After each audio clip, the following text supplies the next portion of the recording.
Hey guys, welcome to Comics the 2A14. I'm your host Michael Boss, and today we are talking about the Raw after Royal Rumble. So let's just kick off with it.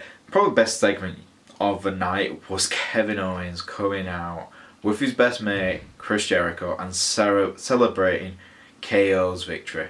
Absolutely amazing. You had them thanking each other, telling everyone they were the greatest. It was brilliant. It was absolutely, I loved it. Then you had Braun Strowman. It was so funny when you heard the fans saying thank you, Braun, for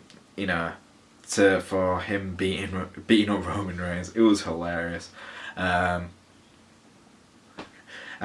yeah, it was a great kickoff. Then Mick Foley comes out, says Braun's got a point to KO, Braun Strowman's explanation saying, oh, well, actually, I'm next up now. I want my title match. And Mick Foley agrees. It's like, yep, you get a title match tonight, and KO goes mental. Absolutely fantastic. It was a good laugh. It was a great segment to start the show off, and it started off the show well. It got a 3 out of 5. Absolutely amazing way to start the show, I think, because it answered the questions like, why did Braun get involved, and it again making Kevin Owens and Chris Jericho look a bit silly, but really those guys they can do the silly bits, they can do the serious bits, and they can just play it off. And right now they really are one of the best dual team partnerships in the Raw show right now. Next up we had the first match was Chris Jericho versus Sami Zayn. I'm going to give you the score straight away. It was a 3 out of 5. Absolutely fantastic match, technically wise. Sami Zayn hopefully getting pushed for the United States Championship belt. I absolutely like this idea of Sami Zayn getting pushed for a belt, because he needs it. He does need it. He's a former NXT champion. He's one of the best technical wrestlers the company actually has right now. And he's quite liked. Everyone likes Sami Zayn. He's more liked than the guy they push on us, and that's Roman Reigns. So give Sami a belt. Let him enjoy it, because if not, put him on SmackDown, because he'd do much better on there, I think, right now. But right now, on the night, Chris Jericho, Sami Zayn, good match, 3 out of 5. Next up was Tony Ness. I can't pronounce his last name. I'm just going to say Tony versus Mustafa Ali. Mustafa Ali last week was like the hottest thing since sliced bread. This week, Tony Ness was the big bad heel. Blah, blah, blah. Yeah, very boring. Very, very much cruiserweight division match right now. And it just lets the cruiserweights down. Got a 1 out of 5. Very boring. Let's get on with it. Next up was Stephanie McMahon and Seth Rollins doing their face-to-face talk. Well, Stephanie, let's be honest.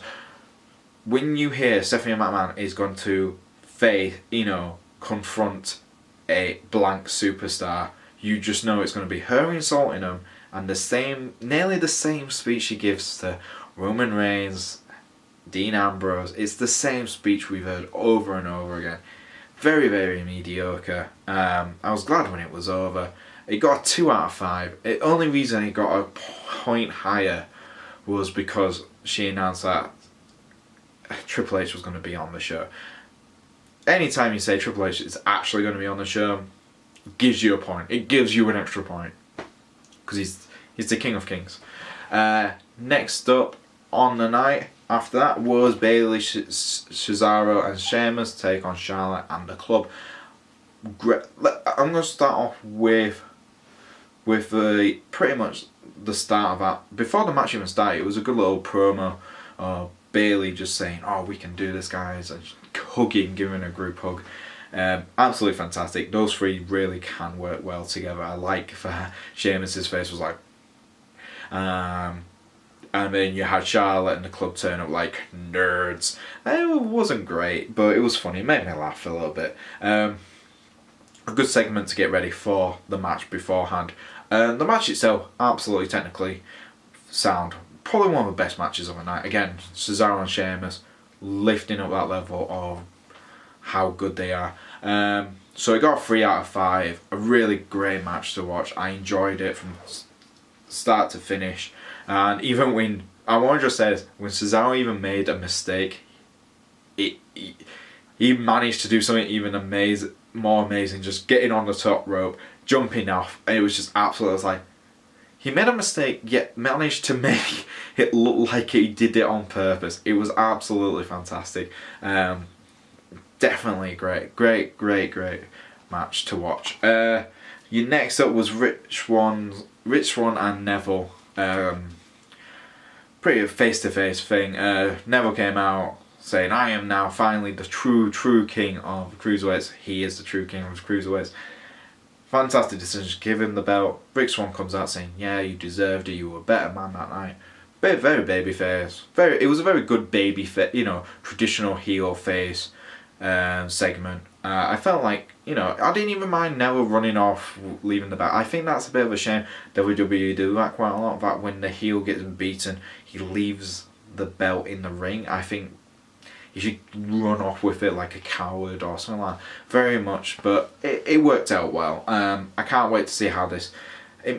If they say announce that Rick Swann and Neville are going to have another match on 205, I probably will tune in to see that. Because it was actually a good match of the night on the Royal Rumble, and I'm looking forward to see how much since Neville is now champion, I want to see how much the cruiserweight division will increase, especially on 205. I think it will do the show better having him as champion.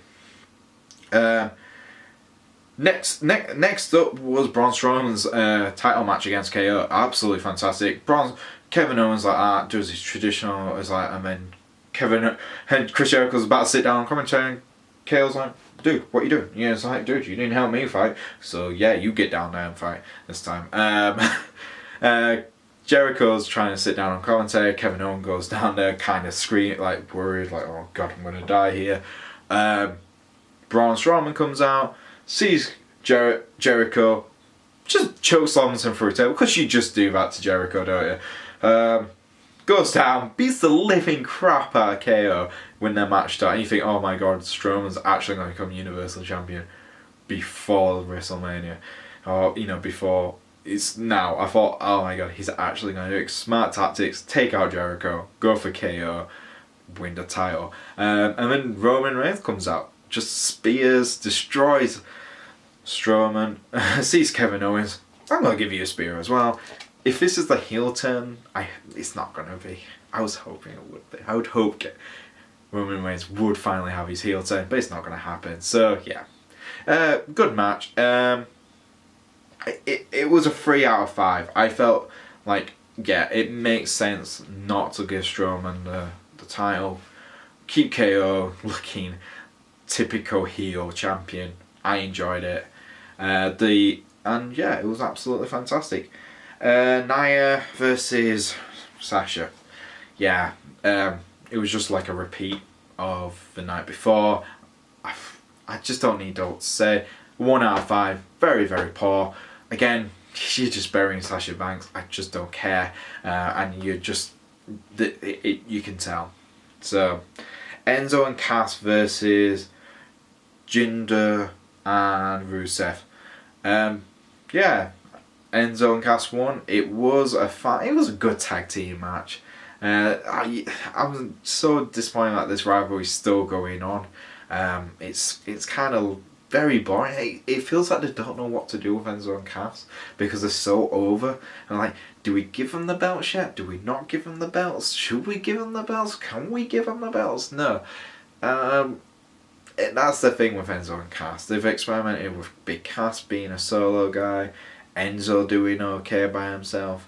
It just felt like, yeah, it was okay. It was a 2 out of 5. It was a fine match. It was okay. It wasn't good. It wasn't bad. It was just, it was a fine tag team match. And